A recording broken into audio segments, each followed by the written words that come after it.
तो कक्षा 10वीं के छात्र लगातार से कमेंट कर रहे थे कि भैया हमारा 9 दिसंबर को हमारा अर्धवार्षिक परीक्षा का हिंदी का पेपर है, आप पेपर लेकर के आइए। तैयारी तो हमने बहुत कर ली, क्वेश्चन पेपर पढ़ लिए, सारा कुछ कर लिया, क्वेश्चन पढ़ लिया, इंपॉर्टेंट सारा कुछ कर लिया, अब हमें पेपर दीजिए। तो ये रहा आपकी अर्धवार्षिक परीक्षा 2024-25 के लिए हिंदी के 9 दिसंबर के पेपर के लिए मॉडल प्रश्न पत्र, जिसे हम पूरा का पूरा सॉल्व करेंगे। 1 से लेकर के 23 तक के सभी प्रश्नों के उत्तर के साथ में आपको इसको सॉल्व करवाने वाला हूं, विथ सॉल्यूशन आपको प्रोवाइड कराऊंगा। एक एक क्वेश्चन को ध्यान से देख लेना, सुन लेना, पढ़ लेना, पूरे क्वेश्चन याद कर लेना, क्योंकि ये क्वेश्चन ना आपको एग्जाम में देखने को मिलेंगे। देखिए, सबसे पहले आपका पैटर्न यही परीक्षा का रहने वाला है और समय आपको 3 घंटे का मिलने वाला है और पूर्णांक आपका 75 रहने वाला है ना। और आपका निर्देश जो है वही है सारा कुछ, है ना। देखिए, प्रश्न क्रमांक 1 से 5 तक, है ना। पूरे एमपी में देखिए, एमपी बोर्ड भी डिक्लेयर कर चुका है कि एमपी बोर्ड में सेट बी और सेट ए 2 सेट्स में पेपर आएंगे। ये रहेगा आपका सेट बी। सेट ए जिसे भी देखना है चैनल पर जाकर के देख सकता है ना। देखिए, सभी प्रश्न हल करना अनिवार्य है। ध्यान दीजिएगा, अगला क्वेश्चन है आपका प्रश्न क्रमांक 1 से 5 तक आपके क्या है, वस्तुनिष्ठ प्रश्न है, जो कि आपके 30 नंबर के रहेंगे। इसके बाद 6 से 17 तक हमारे 12 प्रश्न हैं 2-2 नंबर के। 18 से 20 तक हमारे 3-3 नंबर के प्रश्न हैं। 21 से 24 तक 23 तक हमारे 4-4 नंबर के प्रश्न हैं। इसके बाद है यह प्रश्न पत्र केवल अभ्यास हेतु है ना। तो एक अभ्यास हेतु हम पूरा प्रश्न पत्र कंप्लीट करेंगे। तो भाई आपकी अर्धवार्षिक परीक्षा में ना इससे आपको क्वेश्चन मिलेंगे ही मिलेंगे। तो पूरा वीडियो देखना, पूरे क्वेश्चन याद करके जाओगे यार। पूरा सॉल्यूशन दूंगा, सॉल्यूशन एक एक क्वेश्चन का दूंगा। देखिए, सबसे पहले आपका क्वेश्चन आ जाता है यहाँ पे, सही विकल्प चुन करके लिखिए। बिहारी किस काव्य धारा के कवि है ना। 6 नंबर के है ना हमारे स्टार्ट में, है ना। जल्दी से चैनल को कर लो सब्सक्राइब, क्योंकि बोर्ड परीक्षा में ना हमें साथ में चलना है भैया, हमें साथ में चलना है बोर्ड तक, है ना। और हमें आपकी तैयारी ना एकदम लेवल की करवानी है, तो सब्सक्राइब कर लो। देखिए, बिहारी किस काव्य धारा के, रीतिबद्ध, रीति सिद्ध, रीति मुक्त, रीति पद्य। तो आंसर बिल्कुल से याद रखना, रीति सिद्ध काव्य धारा। बिहारी जी किस काव्य धारा के कवि हैं, रीति सिद्ध काव्य धारा के। थोड़ा सा हम जूम कर लेते हैं, तो इस तरीके से हमारा इसका आंसर रीति सिद्ध काव्य धारा हो जाएगा। नेक्स्ट क्वेश्चन हमारा आ जाता है, कवि निराला। कवि निराला का उत्साह गीत संबोधित है तो किसके लिए है, पक्षियों को, बरसों को, या फिर बिजली को, या फिर बादलों को। तो भाई उत्साह गीत है जो, वो बादलों को संबोधित किया गया है, बादलों को। इसका आंसर याद रखना, बादलों को। नेक्स्ट क्वेश्चन हमारा कहता है, आलम्बन और उद्दीपन का संबंध है। आलम्बन और उद्दीपन का संबंध किससे होता है, संचारी विभाव से होता है, अनुभाव से होता है, विभाव से होता है, और स्थायी भाव से होता है। तो इसका विभाव, इसका संबंध जो है विभाव से होता है। इसको याद रखना बिल्कुल। और नीचे लाइक का बटन है भैया, लाइक कर दिया करो। नेक्स्ट क्वेश्चन हमारा, संस्कृति पाठ में न्यूटन किसे कहा गया है, न्यूटन को कहा गया है क्या, एक वैज्ञानिक कहा गया है, संस्कृत मानव कहा गया है, दिशा दिखाने वाला, या फिर आदि मानव। तो संस्कृत मानव न्यूटन को कहा गया है, संस्कृत मानव, है ना। नेक्स्ट हमारा क्वेश्चन है, दो शब्दों का अपने विभक्ति चिन्हों को छोड़ करके आपस में मिलना कहलाता है। तो समास कहलाएगा, सर्वनाम, संधि, संज्ञा। तो क्या कहलाएगा, देखिए, दो शब्द अपने विभक्ति चिन्ह छोड़ करके मिल रहे हैं तो उसे हम क्या कहेंगे, संधि कहेंगे। अगला क्वेश्चन हमारा आ जाता है, मैया चावल, है ना, मैया चावल अमनिया कर रही हैं। तो अमनिया का अर्थ क्या है, इसमें अमनिया का अर्थ पूछा गया है। तो अमनिया का अर्थ होता है साफ करना, धोना, फटकना, चुनना। तो इसका आंसर आप लिख सकते हैं साफ करना, है ना। मतलब एक तरीके से कह सकते हैं उसे शुद्ध करना किसी भी चीज को, है ना। अमनिया करने का, साफ करना, धोना भी इसका हो सकता है, लेकिन साफ करना आप लगाएंगे तो बिल्कुल सही रहेगा। आगे हमारे रिक्त स्थान आ जाते हैं, जो कि आपके पेपर में आपके 6 नंबर के पूछे जाने वाले हैं। देखिए, उचित विकल्प द्वारा रिक्त स्थानों की पूर्ति कर लिखिए। एक एक क्वेश्चन का आंसर भैया देख के जाना, पूरे क्वेश्चन कंप्लीट करके जाना और पेपर में टॉप करना। पहला क्वेश्चन है आपका, गोपियों ने मधुकर संबोधन खालिस्तान के लिए दिया है। मधुकर संबोधन किसके लिए दिया है, ऊर्ध्व के लिए दिया है। जब ऊर्ध्व से गोपियों की चर्चा होती है तो वो मधुकर कहती हैं, किससे, ऊर्ध्व से कहती हैं। तो आंसर याद रखना, ऊर्ध्व। नेक्स्ट है आपका, नायक नायिका के संयोग या वियोग का वर्णन, है ना। तो नायक नायिका के संयोग और वियोग का वर्णन किसमें होता है, श्रृंगार रस में होता है। सभी को पता है, आपने याद भी कर रखा है, मैंने ये इंपॉर्टेंट क्वेश्चन में कवर करवाया हुआ है। देखिए, अगला है आपका, काव्य की, है ना, काव्य की शोभा बढ़ाने वाले तत्व तो खालिस्तान कहलाते हैं। तो शोभा कौन बढ़ाते हैं भाई, अलंकार बढ़ाते हैं, है ना। तो मैं आंसर इनके लिख देता हूं, आप लोगों को आसानी हो, ताकि, है ना, स्क्रीनशॉट लेने में आसानी से आप कर सकें। इसका क्या हो जाएगा, इसका हो जाएगा श्रृंगार। नेक्स्ट हमारा आ जाता है, इसका हो जाएगा अलंकार। अलंकार हम काव्य की शोभा बढ़ाने वाले तत्वों को कहते हैं। नेक्स्ट हमारा आ जाएगा यहाँ पे, गुरु नानक की थाली के थोड़े से खालिस्तान छिटक कर बाहर आ गए, क्या, चावल। चावल भैया आंसर याद रखिएगा। नेक्स्ट हमारा क्वेश्चन कहता है यहाँ पे, नेक्स्ट हमारा क्वेश्चन आ जाता है, यशोगान खालिस्तान संधि का उदाहरण है। यशोगान किस संधि का उदाहरण है, तो यहाँ पे आपका स्वर संधि का उदाहरण है। इसका आंसर क्या लिखेंगे, स्वर। आंसर आप खालिस्तान में भर दीजिएगा। नेक्स्ट हमारा क्वेश्चन आ जाता है, पंचगंगा घाट खालिस्तान में स्थित है, हरिद्वार, काशी, लखनऊ। तो ये आपका जो घाट है वो वाराणसी, है ना, काशी में। इससे आंसर आप क्या लिखेंगे, काशी। काशी बनारस, है ना। तो काशी आपका उत्तर हो जाएगा। इस तरीके से हमारे 6 नंबर के रिक्त स्थान और 6 नंबर के सही विकल्प कंप्लीट हो जाते हैं। चलिए बढ़ते हैं अपने अगले पेज की ओर। यहाँ पे अगले क्वेश्चन को देख लेते हैं। अगला क्वेश्चन आपका आ जाता है यहाँ पर रिक्त आपके सत्य असत्य के रूप में, है ना। सत्य असत्य आपके 6 नंबर के आपके पेपर में पूछे जाने हैं। देखिए सबसे पहला क्वेश्चन इसमें कहता है कि परशुराम के फरसे को देख करके लक्ष्मण जी भयभीत हो गए। अरे भैया ये क्या कह रहे हो, ऐसा तो हुआ ही नहीं था, है ना। तो इसका आंसर क्या आपको लगा देना है, असत्य लगा देना, क्योंकि लक्ष्मण जी कभी भयभीत हुए ही नहीं किसी से भाई, है ना। क्या लगा देना है आपको, इसका आंसर असत्य लगा देना है। अगला है आपका लय ताल तुक यति गति मात्रा एवं चरण से युक्त छंद रचना कहलाती है। तो उसे क्या कहते हैं, है ना। छंदबद्ध रचना जो कहलाती है उसे हम क्या कहते हैं, छंद कहलाती है। तो बिल्कुल सत्य होगा, है ना, सत्य होगा। नेक्स्ट है आपका धरती से कुछ ज्यादा ही धैर्य, धरती से कुछ ज्यादा ही धैर्य और सहन शक्ति मंजू की माँ में थी। तो ये भी आपका सत्य रहेगा, है ना, ये आपका सत्य रहेगा। नेक्स्ट है आपका रेखा चित्र को शब्द चित्र भी कहते हैं। तो ये आपका जो है सत्य रहेगा। नेक्स्ट हमारा कहता है राम बाजार जाता है एक आज्ञावाचक काव्य है, आज्ञावाचक वाक्य है, सॉरी, हाँ आज्ञावाचक ये नहीं है भैया, आज्ञावाचक राम बाजार जाता है ये नहीं है। जब आप कहेंगे कि राम बाजार जाओ तो ये आज्ञावाचक होगा, तो इसको क्या आपको असत्य लिख देना है। तो इस तरीके से आपका ये असत्य हो जाएगा। नेक्स्ट हमारा भोलानाथ के पिता उन्हें गौरस भात जो है चांदी के कटोरे में खिलाया करते थे। तो ये आपका जो है सत्य रहेगा, है ना। इसमें थोड़ा संशय है, आप लोग भी इस पर थोड़ा बताइएगा क्या है क्वेश्चन का आंसर। बिल्कुल राइट। यहाँ से हमारा 4 नंबर का प्रश्न आता है जो कि आपकी 6 नंबर की सही जोड़ियां लेकर के आया है। स्तंभ आ एवं स्तंभ बा में आपकी जोड़ियां दी गई हैं, जिसमें आपका पहले नंबर पर क्वेश्चन दिया गया है दंतुरित। तो यहाँ पर किसकी किसकी जोड़ी मिल जाएगी, बच्चों के नए नए दांत। तो भाई दंतुरित आपने चैप्टर पढ़ा होगा, दंतुरित मुस्कान, है ना। तो यहाँ पे इसकी फर्स्ट की जोड़ी बच्चों के नए नए दांत क्या कहलाते हैं, उन्हें दंतुरित कहते हैं। अगला आपका अधिक बढ़ा चढ़ाकर, भैया खूब बढ़ा चढ़ाकर जहां बड़ा अंक होता है ना, वहां पे आपका क्या होता है, तो अतिशयोक्ति अलंकार होता है। इस तरीके से इसकी जोड़ी मिला दीजिएगा। इसकी जोड़ी आपकी कहां पे, नीचे मिल जानी है ना। तो इस तरीके से हमारी 2 होती हैं कंप्लीट। अगला है आपका रेल का टिकट, है ना। तो रेल का टिकट की जोड़ी अभी से छोड़ते हैं। अगला है आपका विज्ञान का दुरुपयोग, तो इसका हो जाएगा आपका अणु बम विस्फोट, इसकी जोड़ी यहां पे मिल जाएगी। अगला आपका मृदुभाषी, तो मीठा बोलने वाले को क्या कहते हैं, मृदुभाषी। अगला है आपका कृतवाच्य क्रिया, है ना। कृतवाच्य क्रिया आपकी कर्ता के अनुसार होती है ना। इस तरीके से आपकी इसकी जोड़ी यहाँ पे मिल जाएगी। ये हो जाएगा आपका अगला रेल का टिकट की जो है जोड़ी यहाँ पे लास्ट में मिल जाएगी, यहाँ पे 4 नंबर से भदंत आनंद कौशल्यायन, है ना। तो इस तरीके से आपकी सही जोड़ियां हो जाती हैं कंप्लीट। ये आपकी एक एक्स्ट्रा दी गई थी जिसे हम छोड़ दिए हैं भाई, है ना। इस तरीके से जोड़ियां मिला लीजिएगा और इसका स्क्रीनशॉट ले ले और सब्सक्राइब कर लो भाई, है ना। अगले हमारे क्वेश्चन देख लेते हैं। निम्नलिखित प्रश्नों को एक उत्तर एक एक वाक्य में लिखिए भाई। 6 नंबर के क्वेश्चन है, एक शब्द वाक्य में उत्तर में। पहला है आपका मुख्य गायक को ढांढस बांधने का काम कौन करता है, तो भाई संगतकार करता है। संगतकार चैप्टर पढ़ा है ना, संगतकार लिख सकते हैं, यहाँ पर सहायक भी लिख सकते हैं, लेकिन हम चैप्टर के अनुसार लिखेंगे तो संगतकार आपका बिल्कुल सही आंसर रहेगा, संगतकार। नेक्स्ट हमारा काव्य की आत्मा किसे कहा गया है, रस होती है ना, रस होती थी। काव्य की आत्मा किसे कहा गया है, तो रस को कहा गया है।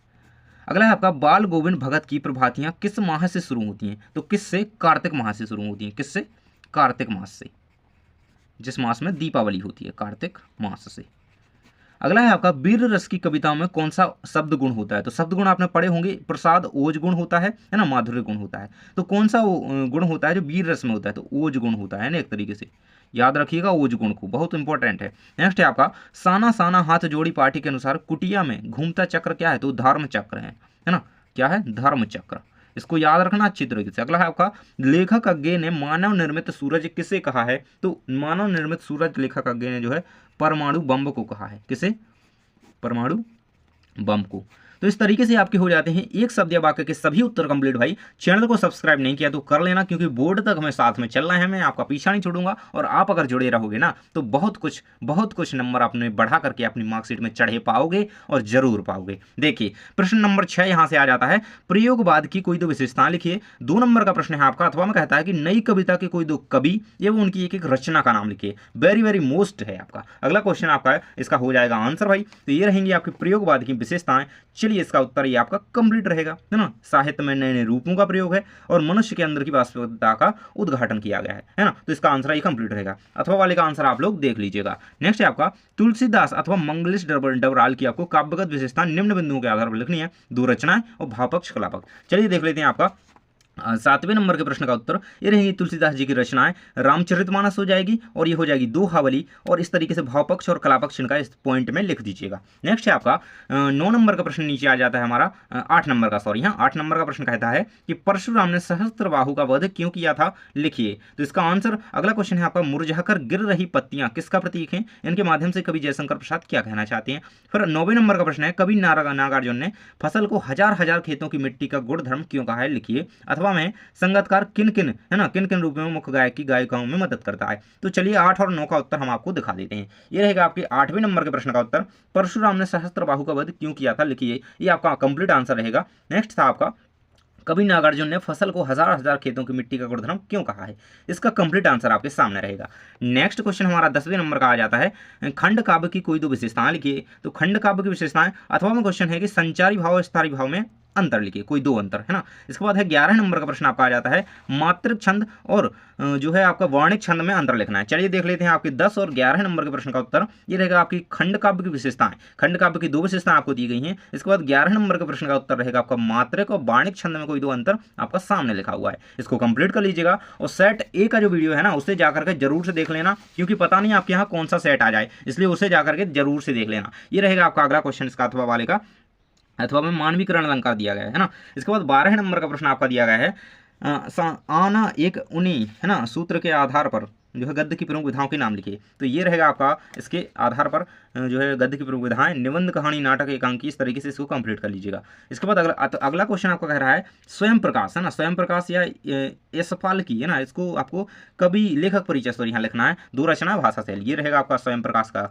कवि परिचय लेखक परिचय, दो रचना है भाषा शैली आपकी दी गई है। नेक्स्ट क्वेश्चन आपका कहता है कैप्टन बार बार मूर्ति पर चश्मा क्यों लगा देते थे, लिखिए। तो ये रहेगा आपका कंप्लीट आंसर इसका। तो कैप्टन मूर्ति पर चश्मा इसलिए लगाता था क्योंकि बिना चश्मे की मूर्ति देखकर दुखी होते थे वह, है ना, इसलिए वो चश्मा लगा दिया करते थे। नेक्स्ट क्वेश्चन हमारा आ जाता है लेखिका मन्नू भंडारी के पिता के मुख पर गर्व और संतोष का कारण क्या था, है ना। अगला क्वेश्चन हमारा 16 नंबर रहेगा। अथवा वाले क्वेश्चन जरूर से देखते जाना। किन महत्वपूर्ण आवश्यकताओं की पूर्ति के लिए सुई धागे का आविष्कार हुआ होगा, है ना। निम्नलिखित वाक्यांशों के लिए एक शब्द लिखिए जो पहले कभी भी नहीं हुआ जिसे बांटा ना जा सके। चलिए 15 और 16 का उत्तर आपको दिखा देते हैं। ये रहेगा 15 नंबर के प्रश्न का उत्तर लेखिका मन्नू भंडारी के पिताजी के मुख पर गर्व और संतोष का कारण क्या था, है ना। ये रहेगा उत्तर। इसके बाद है 16 में आपसे पूछा गया था इनको एक शब्द में लिखना है। तो देखिए जो पहले कभी नहीं हुआ अद्वितीय है ना, अद्वितीय जिसे बांटा ना जा सके उसे क्या कहेंगे, उसे कहेंगे अविभाज्य। तो इसको याद रखना। नेक्स्ट हमारा क्वेश्चन आ जाता है यहाँ पे 17 नंबर का प्रश्न रहेगा आपका भोलानाथ अपने साथियों को देख करके, है ना, भोलानाथ अपने साथियों को देख करके खुशी सिसकना क्यों भूल जाता है, मतलब खुश हो जाता है एक तरीके से। इसका आंसर आपकी स्क्रीन पर रहेगा भाई। तो भोलानाथ अपने साथियों को देख करके सिसकना भूल जाता है क्योंकि उसके साथियों का प्यार और सहानुभूति उसे मानसिक संबल देती है ना, सबल देती है। नेक्स्ट आपका रहेगा 18, इसका अथवा भी देख लेना। अगला है आपका, देखिए आपको क्या करनी है, व्याख्या करनी है। तो उज्ज्वल गाथा कैसे गाऊं, उज्ज्वल गाथा कैसे गाऊं मधुर चांदनी रातों की, अरे खिलखिलाकर हंसते होने वाली उन बातों की। चलिए देख लेते हैं इसका उत्तर आपकी स्क्रीन पर यहाँ पे कंप्लीट रहेगा, है ना। ये अथवा वाली का देखिए पहले, अथवा वाली का ये आपका अथवा में दिया गया था ना 17 का, ये कुछ रचनाकारों के लिए आत्मानुभूति, है ना। इसका उत्तर आपके सामने ये कंप्लीट रहेगा, इसको कंप्लीट कर लीजिएगा। ये देखिए सामाजिक दबाव, राजनीतिक दबाव, ये सारी दबाव दिए गए हैं। नेक्स्ट हमारा क्वेश्चन आ जाता है, देखिए कौन सा, काव्यांश की संदर्भ प्रसंग व्याख्या, यही है ना, ये मिला लीजिएगा भैया, ये रहेगा आपका क्वेश्चन, यही था ना, है ना। तो क्वेश्चन नंबर शायद यहाँ पे चेंज हुए, कोई दिक्कत नहीं, लेकिन आपका आंसर यही रहेगा, है ना। ये कहाँ से लिया, सूर के पद से लिया गया, इसके रचयिता जो है सूरदास जी हैं। इसको कंप्लीट कर लो, है ना। ये रहेगा आपका कंप्लीट इसका आंसर भाई, अच्छे से दिख रहा है ना पूरा कंप्लीट स्क्रीन पर, इसको कंप्लीट कर लेना। विशेष में लिख देंगे भाषा सहज और सरल है अथवा और जो है प्रभावपूर्ण है एक तरीके से, है ना। नेक्स्ट आपका क्वेश्चन कहता है, इसका अथवा वाला जो है कंप्लीट कर लीजिएगा, आपके नागार्जुन वाले चैप्टर से दिया गया है, दंतुरित मुस्कान से, है ना। इसके बाद अगला क्वेश्चन है आपका निम्न गद्यांश की संदर्भ प्रसंग सहित व्याख्या कीजिए। देखिए हाथ उठा उठाकर नारे लगवाती, हड़तालें करवाती, लड़कों के साथ शहर की सड़कें नापती लड़की को अपनी सारी आधुनिकता के बावजूद बर्दाश्त करना, है ना। चलिए इसके अथवा वाला क्वेश्चन देख लेते हैं।